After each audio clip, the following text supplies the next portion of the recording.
House of 100 की करते हैं शुरुआत। आज सुप्रीम कोर्ट में दोपहर 3 बजे वाराणसी ज्ञानवापी मामले में सुनवाई होनी है। मुस्लिम पक्ष की याचिका पर जिरह होगी।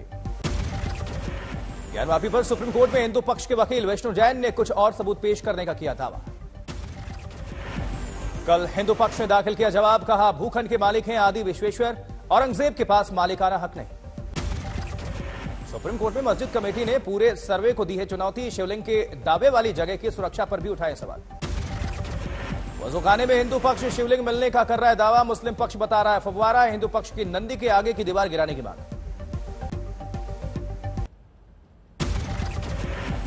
ज्ञानवापी पर नहीं थम रही बयानबाजी। बाबरी मस्जिद के पूर्व पक्षकार हाजी महबूब का भड़काऊ बयान, बोले कुछ हुआ तो पूरा मुल्क हो जाएगा तबाह। अगर कुछ करेंगे तो उसमें बहुत बड़ा आंदोलन होगा और यहाँ तक होगा कि मुल्क तबाह हो जाएगा, बर्बाद होगा और कुछ नहीं। हर वक्त मुसलमान दबेगा नहीं। हाजी महबूब बोले ज्ञानवापी पर मुख्यमंत्री ने सोचकर फैसला, कहा कुछ लोग भ्रम में जी रहे हैं कि अयोध्या की तरह ज्ञानवापी और मथुरा ईदगाह भी ले लेंगे। All India Muslim personal law board के सदस्य कमाल फारूकी के भी ज्ञानवापी पर जहरीले बोल सामने आए। मुरादाबाद से एसपी सांसद डॉक्टर एसटी हसन ने ज्ञानवापी और मथुरा केस पर कसा तंज, बोले बीजेपी के हिसाब से हमारे घर के नीचे भी होगा मंदिर। कल सौंपी गई सर्वे की रिपोर्ट 12 पन्नों में दर्ज। 14 से 16 मई की पड़ताल आज तक के पास मौजूद है रिपोर्ट की copy. Special commissioner Vishal Singh और असिस्टेंट कोर्ट कमिश्नर ने कोर्ट में सौंपी सर्वे रिपोर्ट। वजूखाने में शिवलिंग जैसी आकृति होने का जिक्र। सर्वे रिपोर्ट में बेसमेंट में कुएं का भी जिक्र, लिखा पानी कम करने पर दिखी 2.5 फीट ऊंची गोलाकार आकृति, ऊपर कटा हुआ निशान। सर्वे रिपोर्ट में सीमेंट की दीवार पर सनातन संस्कृति के मिले प्रतीक कमल, डमरू, शेषनाग और त्रिशूल के निशान का भी उल्लेख। विशाल सिंह की रिपोर्ट के मुताबिक सर्वे के दौरान ली गई 1000 तस्वीरें, 32 जीबी के 2 वीडियो भी किए गए हैं पेश। अब वाराणसी कोर्ट में 23 मई को अगली सुनवाई। नमाजियों की संख्या और वजूखाने की सुरक्षा को लेकर बना है सस्पेंस।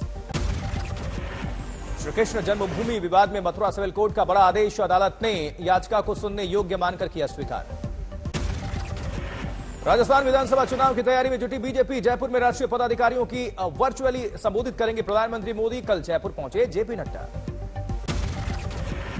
जयपुर में राजस्थानी स्टाइल में हुआ जेपी नड्डा का स्वागत। 3 दिनों तक राजस्थान चुनाव को लेकर गहन मंथन।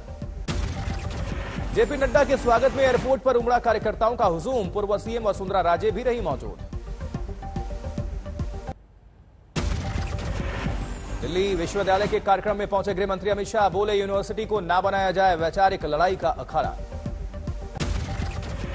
डीयू के कार्यक्रम में अमित शाह ने गिनाई मोदी सरकार की उपलब्धियां, बोले सर्जिकल स्ट्राइक से हिंदुस्तान ने दिखाया अपना दम। दिल्ली में गृह मंत्री अमित शाह से मिले पंजाब के मुख्यमंत्री भगवंत मान। किसानों से लेकर कानून व्यवस्था के मसले पर हुई बात। वहीं अमित शाह और पंजाब के सीएम के बीच राष्ट्रीय सुरक्षा को लेकर भी हुई चर्चा। पंजाब में तैनात की जाएगी पैरामिलिट्री फोर्स की 10 अतिरिक्त कंपनियां। नवजोत सिंह सिद्धू आज कर सकते सरेंडर। 34 साल पुराने रोड रेस के मामले में सुप्रीम कोर्ट ने सुनाई है 1 साल की कठोर कारावास की सजा।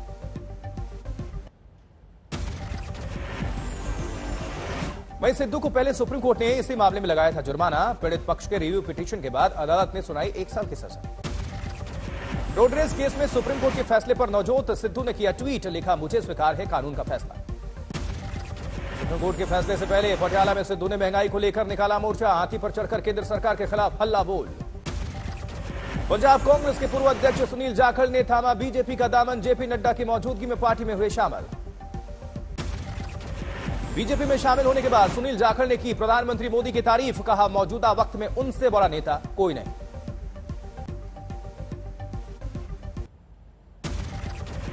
आज होगी सीतापुर जेल से समाजवादी पार्टी नेता आजम खान की रिहाई। देर रात जेल पहुंचा बेल ऑर्डर। 27 महीनों से सीतापुर जिला जेल में बंद हैं आजम खान। कुल 88 मुकदमों में 87 में पहले ही मिल चुकी थी जमानत।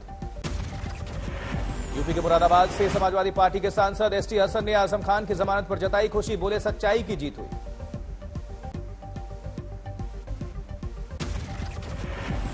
दिल्ली में बीजेपी युवा मोर्चा ने औरंगजेब लेन पर लगाया बाबा विश्वनाथ मार्ग का बैनर। लंबे वक्त से हो रही है नाम बदलने की मांग। वही बीजेपी युवा मोर्चा के दिल्ली अध्यक्ष ने कहा, भारत के स्वर्णिम इतिहास में मुगलों का शासनकाल काला अध्याय, बोले जल्द मिटाया जाए कलंक। साउथ सेंट्रल मुंबई में एमएनएस ने होर्डिंग्स लगाकर दी चेतावनी, यूपी में राज ठाकरे का वाल भी बांका हुआ तो उठ खड़ा होगा पूरा महाराष्ट्र। राज ठाकरे के 5 जून को होने वाले अयोध्या दौरे से पहले यूपी के बीजेपी सांसद बृजभूषण शरण सिंह ने दी है चेतावनी, उत्तर भारतीयों से माफी मांगे बिना नहीं घुसने देंगे अयोध्या। ओबीसी आरक्षण के मुद्दे पर फिर सुप्रीम कोर्ट जाएगी महाराष्ट्र सरकार, डिप्टी सीएम अजीत पवार बोले डेटा इकट्ठा करने के लिए बनाई कमेटी का रिपोर्ट का इंतजार। कांग्रेस से इस्तीफा देने के बाद अहमदाबाद में हार्दिक पटेल की प्रेस कॉन्फ्रेंस, जल्द बीजेपी में हो सकते हैं शामिल, कांग्रेस को कहा सबसे बड़ी जातिवादी पार्टी। औरंगाबाद में 5 दिनों के लिए बंद किया गया औरंगजेब का मकबरा, पुरातत्व विभाग का फैसला। वहीं केंद्रीय मंत्री रामदास आठवले का करना पड़ा पीड़ित परिवार के गुस्से का सामना, आर्थिक मदद देने पर भड़का परिवार। डोंबिवली में एक परिवार के 5 सदस्यों की हुई थी पानी में डूबने से मौत, परिवार ने पूछा क्या मुआवजे से घर वाले जिंदा हो जाएंगे। पीड़ित परिवार ने कहा अगर गांव में पानी की समस्या नहीं होती तो जिंदा होता परिवार। नाराजगी देखकर आरपीआई कार्यकर्ताओं के साथ मौके से निकले रामदास आठवले। नागपुर में पानी की भयंकर किल्लत, टैंकर्स के भरोसे हैं लोग, टैंकर आते ही मच जाती है भगदड़।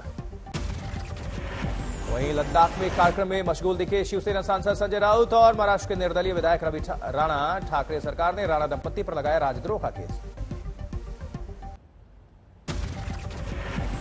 एमपी के गुना में शिवराज कैबिनेट के पंचायती राज मंत्री महेंद्र सिंह सिसोदिया ने प्रधानमंत्री नरेंद्र मोदी को बताया अकबर के समान महान। मंत्री महेंद्र सिंह सिसोदिया ने ज्योतिरादित्य सिंधिया के सामने तारीफ में कहा जैसे महान अकबर के पास नवरत्न थे वैसे ही मोदी जी ने सिंधिया को चुना।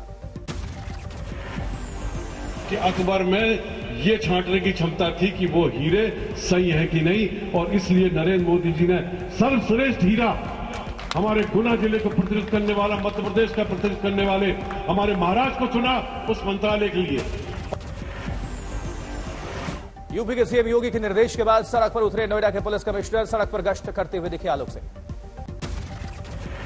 नोएडा के सेक्टर 29 में पुलिस कमिश्नर ने आम लोगों से बात कर पार्किंग लाइट और फूड सेफ्टी का जायजा लिया। वहीं बिहार के कई जिलों में भारी बारिश के बाद आंधी तूफान ने मचाई तबाही, 10 लोगों की मौत की खबर, अलग अलग हादसों में कई लोग जख्मी। तेज हवा के साथ आंधी और बारिश, हाजीपुर के महात्मा गांधी सेतु पर आंधी और तेज हवा ने एक ट्रक को पलट दिया। बिहार के छपरा में आंधी और बारिश में 2 लोगों की जान चली गई, आंधी तूफान से लाखों का नुकसान। कई जगह बारिश के साथ गिरे ओले, कहीं रास्ते में गिरे पेड़ तो कहीं बिजली के खंभे गिरने से रास्ते बाधित। आंधी और बारिश में सैकड़ों घर बर्बाद, कहीं घर का छज्जा गिरा तो कहीं ट्रांसफार्मर, कई जानवरों की भी मौत की खबर। जबकि उत्तरकाशी में यमुनोत्री हाईवे पर लगा गाड़ियों का लंबा जाम, भूस्खलन से आवाजाही बंद, रास्ते में फंसे 4000 से ज्यादा यात्री। लैंडस्लाइड के बाद बंद हुआ यमुनोत्री नेशनल हाईवे, सड़क का आधा हिस्सा जमींदोज, जेसीबी की मदद से हटाया जा रहा है मलबा। ऋषिकेश में हेमकुंड साहिब ट्रस्ट के एक कार्यक्रम में शामिल हुए सीएम पुष्कर सिंह धामी, राज्यपाल भी रहे मौजूद। असम में बारिश से लगातार बिगड़ रहे हालात, हुजाई में विधायक शिबू मिश्रा ने की राहत कर्मचारियों की मदद। असम में बाढ़ के बाद भूस्खलन का कोहराम, पूरी तरह मलबे में ढक गया न्यू हाफलॉन्ग स्टेशन। अरुणाचल प्रदेश में भी बारिश से हाहाकार, ईटानगर में अब तक 4 लोगों की मौत, मलबे में दबी एक महिला। केरल के तटीय इलाकों में भारी बारिश का अनुमान, मौसम विभाग ने अगले 48 घंटों के लिए जारी किया अलर्ट। कर्नाटक के कई इलाकों में भारी बारिश, बेंगलुरु में सीएम मुंबई ने किया प्रभावित इलाकों का दौरा। कर्नाटक के शिवमोगा में झमाझम बरसात से लोगों की बड़ी मुश्किलें, प्रभावित इलाकों के दौरे के लिए पहुंचे पूर्व मंत्री ईश्वरप्पा। वहीं कर्नाटक के बेंगलुरु में भी बारिश का सितम, कई इलाकों में पानी जमा होने से लोगों की बड़ी परेशानी। जबकि महाराष्ट्र के पुणे में 5 लड़कियों की पानी में डूबने से मौत, भाटघर बांध में हुआ हादसा। 5 मृतक लड़कियां एक ही परिवार की, सेल्फी के चक्कर में जान गई, परिवार में मातम। दिल्ली के राजौरी गार्डन इलाके में दिन दहाड़े एक बुजुर्ग महिला से बदमाशों ने पुलिस वाले बनकर ठगी कर ली, घटना सीसीटीवी में कैद।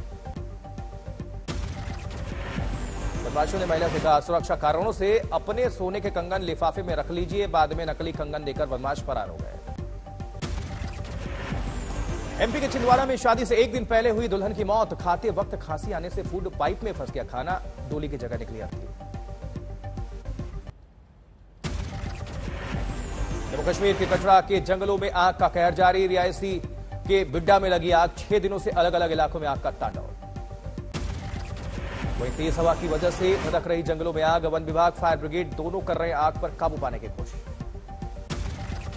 प्रयागराज में संगम की बदलेगी तस्वीर। संगम को मुंबई के जुहू चौपाटी की तरह विकसित करने की बन रही है कार्य योजना।